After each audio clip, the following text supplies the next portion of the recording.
it's funny about the Intercontinental title situation where he was champion and he was negotiating with WCW as champion.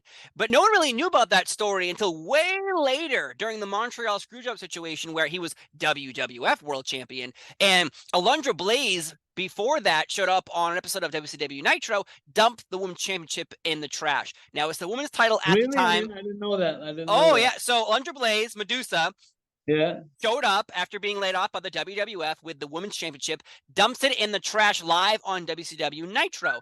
So that's a big moment in wrestling lore of the Monday Night Wars. And then you flash forward, Bret Hart is world champion. We all know he's leaving if you're on the internet. We all know he's going to WCW, but he's champion.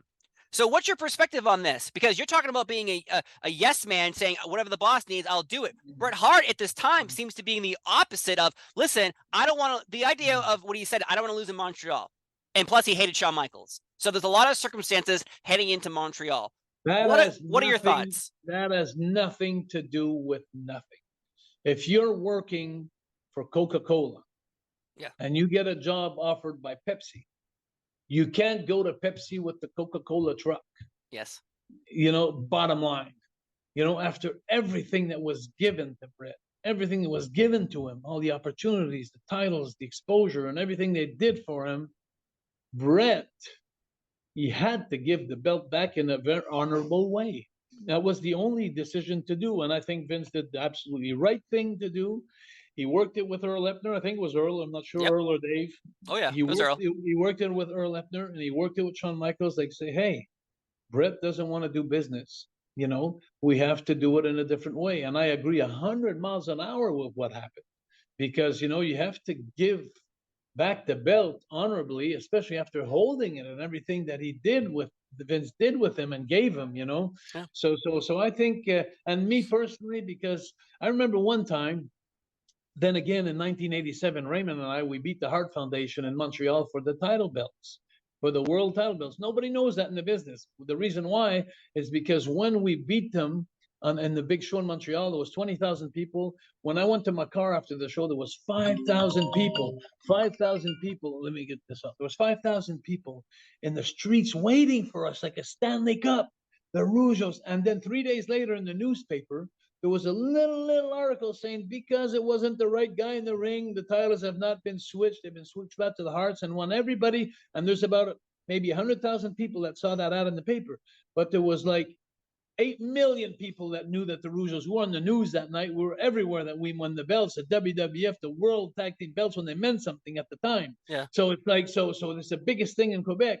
So everybody's tuned in on Saturday to go see the show WWF, to see the Rougeos champions. So the 7.9 million people who didn't know, that didn't see the article that we weren't champions anymore, they turned into TV on Saturday and they saw the Hart Foundation come in with the belts and not even acknowledging that we beat them in Montreal.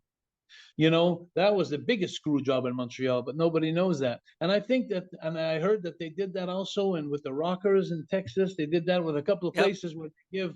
So that happened to you a couple of times though. The Quebecers with I think, was it Men on a Mission at a house show? What was like, someone didn't pop up their shoulder properly, and so someone won the tag team titles, or it's the Head Shrinkers. Either way, this has happened to you a couple times. But that wasn't intentional. Right, that was by accident. This one was intentional. Intentionally done. It's like, to me, it's like giving a candy to the people where you're going at, and then taking it away from them. It's like a false. You never see the Montreal Canadiens win the Stanley Cup, and then about three days later, they take it away because the goal didn't pass the line. Or what's done is done.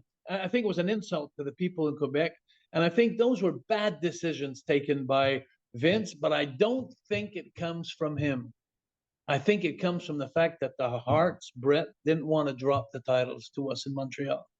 And so if I'm coming back and I'm acknowledging everything, and I think of everything over the years, Bret's one of my best friends, but one of the worst businessmen. I say selfish because he would always think about him, and it's too bad. And so what happened at the screw job in Montreal with Shawn Michaels?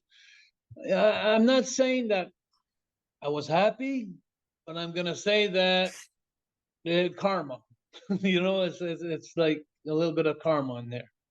Interesting you say that, because a lot of people are always on the side of Bret Hart versus Shawn Michaels in this situation because of the build-up of Shawn Michaels' backstage antics being well known to wrestling fans who are reading, say, the Wrestling Observer or online at 1997. So there's always this perception of we're on Bret's side, not Shawn's. But in reality, what you're saying is, hey, you were there. You're friends with him. You're very aware of his business savviness, and possibly he wasn't doing business for the rest of us, because usually the rule, maybe you understand, the rule is when you're leaving somewhere, you do the job.